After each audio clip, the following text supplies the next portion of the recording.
This is now the part 6 of the LEED V4 Reference Guide for Homes Design and Construction online review.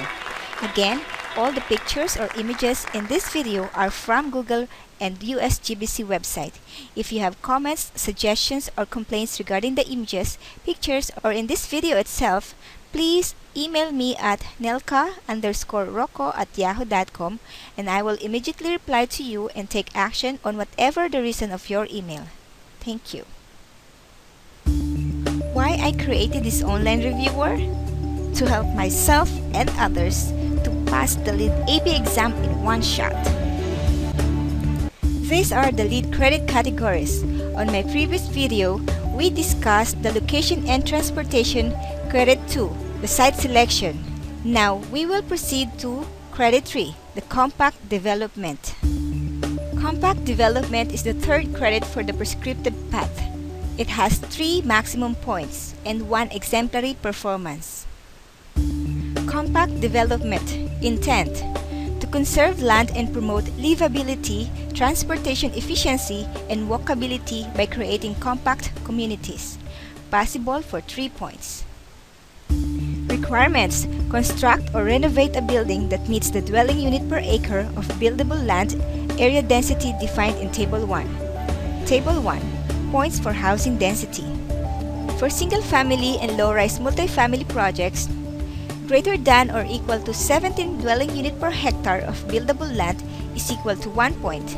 Greater than or equal to 30 dwelling unit per hectare of buildable land is equal to 2 points. And greater than or equal to 50 dwelling unit per hectare of buildable land is equal to 3 points. For mid-rise multifamily projects, greater than or equal to 74 dwelling units per hectare of buildable land is equal to 1 point. Greater than or equal to 136 dwelling unit per hectare of buildable land is equal to 2 points. And greater than or equal to 198 dwelling unit per hectare of buildable land is equal to 3 points. Behind the intent, sprawl is an unsustainable land use pattern. Development of open space and woodlands eliminates farmland and wildlife habitats and increases stormwater runoff into waterways. The low-density developments typical of sprawl encourage driving over walking, thereby rising household transportation costs, increasing the demand for transportation fuel, and contributing to smog and other forms of pollution. Compact development reduces those harms by conserving land and concentrating new development near existing built areas. It protects open space and wildlife habitat, encourages walking, bicycling, and use of public transit, lowers commuting costs and time, and increases opportunities for community connection. See further explanation relationship between density and transit. It is more cost-effective to provide and maintain utilities and services such as electricity, water, sewers, trash collection, and recycling in compact developments. Step-by-step guidance. Step 1. Select project site.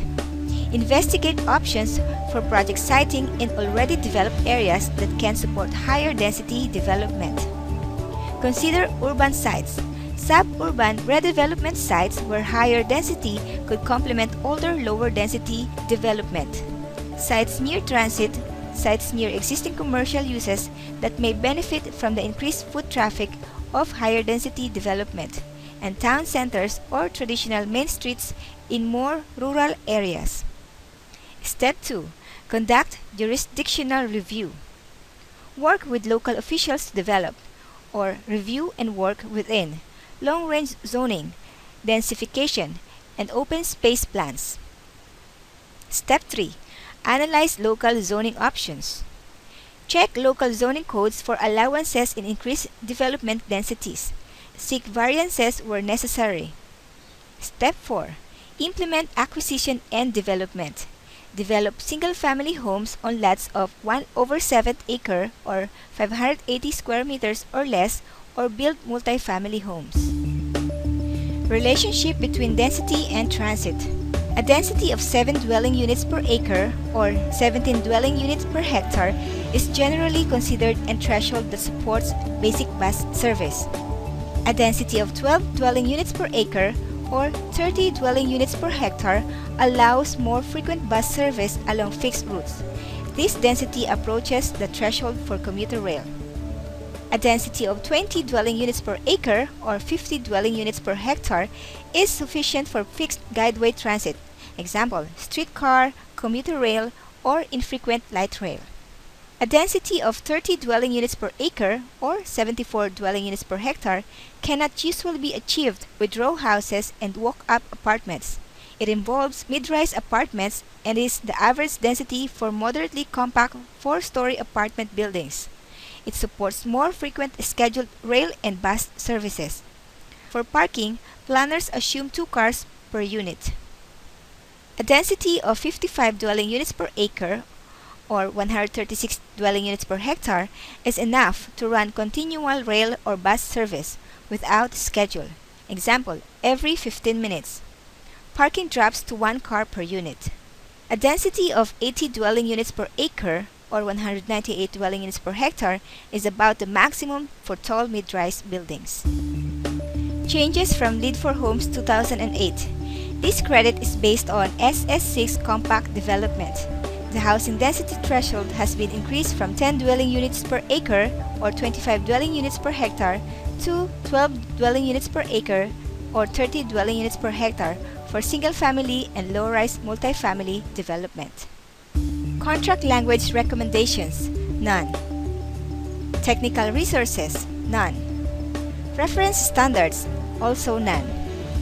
Exemplary performance, single-family projects and low-rise multifamily projects with a density of at least 35 dwelling units per acre or 86.5 dwelling units per hectare earn 1 additional point. Verification and submittals, supporting verification materials made available by the project team. Provide documentation for buildable land area and number of dwelling units. Calculate density. Group project. Single calculation may be done for entire development using total building land area for development and total number of dwelling units. Verification team. Verify calculations of average housing density. Glossary or definition of terms. Buildable land. The portion of the site where construction can occur, including land voluntarily set aside and not constructed on.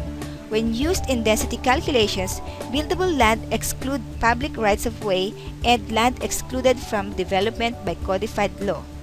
Density, a measure of the total building floor area or dwelling units on a parcel of land relative to the buildable land of that parcel. Units for measuring density may differ according to credit requirements, does not include structured parking. Light rail, transit service using 2 or 3 car trains in a right-of-way that is often separated from other traffic modes. Spacing between stations tends to be 1/2 mile or more, and maximum operating speeds are typically 40 to 55 miles per hour or 65 to 90 kilometers per hour. Light rail corridors typically extend 10 or more miles or 16 kilometers.